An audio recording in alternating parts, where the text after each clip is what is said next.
An innocent mother, just 16, holding a baby to her breast, a heart pulsating for relief of a situation beyond control, boarding a boat to nowhere?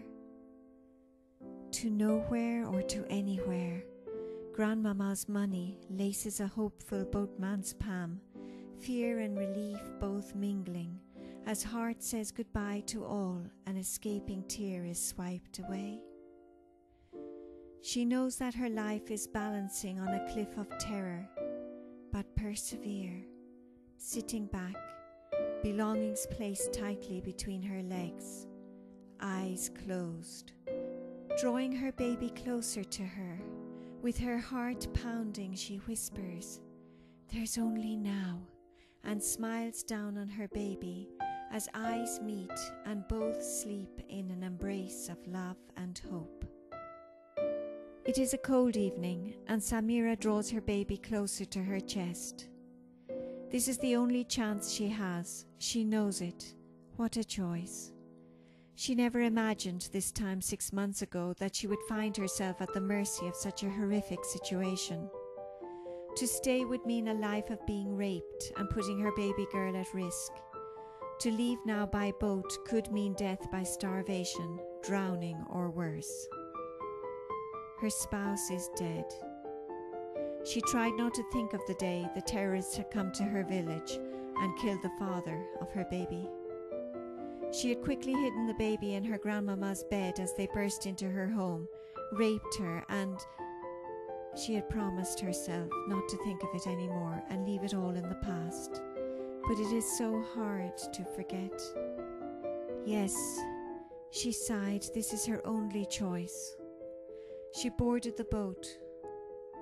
There was a slight sense of hope from the other passengers, although no one dared talk. But she could feel it. Just a glimmer. Her baby started to whimper, and she quickly fed her breast to the little mouth as their eyes met and she smiled on her little treasure. A smile only a mother can give her baby. A smile of love and care, safety and warmth. The boatman stood in front of her, and she handed him the money her grandmama had given her. He took it. So young, he thought, looking at the child holding her baby. "Do you have a warm blanket?" he asked. Samira nodded affirmatively. "How about drink?" She showed him a bottle of water. "That's not enough," he said. He made a frantic gesture to his friend. "Hurry, get her some more water. The baby's going to need it." After a few minutes, he returned with a big bag full of bottles of water. "Take these and guard them. No matter how desperate the situation, do not give them to anyone. You must take care of yourself first and then your baby. Do you understand?" She nodded as the boat pulled out to sea. Samira said a silent goodbye to her family, her friends, and her country. A tear trickled down her cheek. She wiped it from her face, annoyed with herself. She did not fear death anymore, but she did fear her baby not having the chance she deserves, a rightful, precious member of the human race. My heart cries out for the Samiras of today's world. Burma is driving the Rohingya out. Many are left with no choice but to board boats in the faint hope for asylum, and allowing themselves to accept the fact that Malaysia, Thailand and Indonesia will more than likely turn them away. Syrians and Africans are also facing death off the coast of southern Europe as they flee to escape torture, hunger and traffickers. The world is facing the biggest refugees crisis since World War II. Governments are allowing them to die in a climate of rising xenophobia. Yes, my heart screams silently as I feel the pain of those turned away again, and I can see the floating coffins, bodies of lost hope. There are not enough tears in this world to wash away this disgrace. "Land!" somebody shouted. There is a flurry of excitement on the boat. Even Samira could feel her heart flutter. Her baby is asleep. She is weak. Samira's breast milk is drying up. All the water is gone. A Malaysian boat pulls up beside them and passes out boxes of provisions. Samira manages to get some water and food for herself and the baby.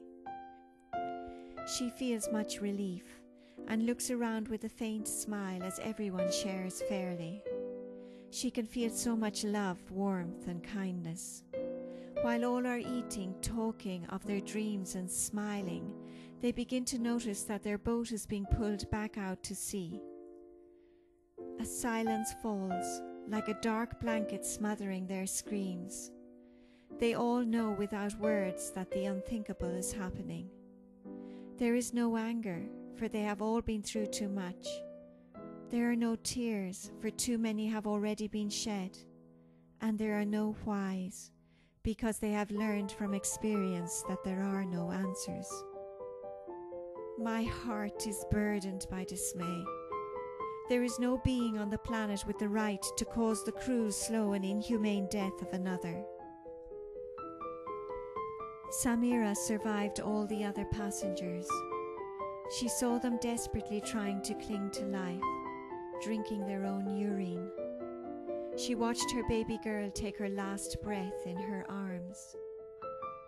And when silence fell and life was no more, she watched her last sunset alone, closed her eyes, and slowed her heart down, slipping away from this world. And a deafening scream came through my quill. It shook the universe as people continued with their lives unaware. There is power in prayer. When many focus on one hope as souls join and miracles happen. It is at these times that messages from the unknown enter the inner child. Solutions are gifted, actions are made, and terror is diffused.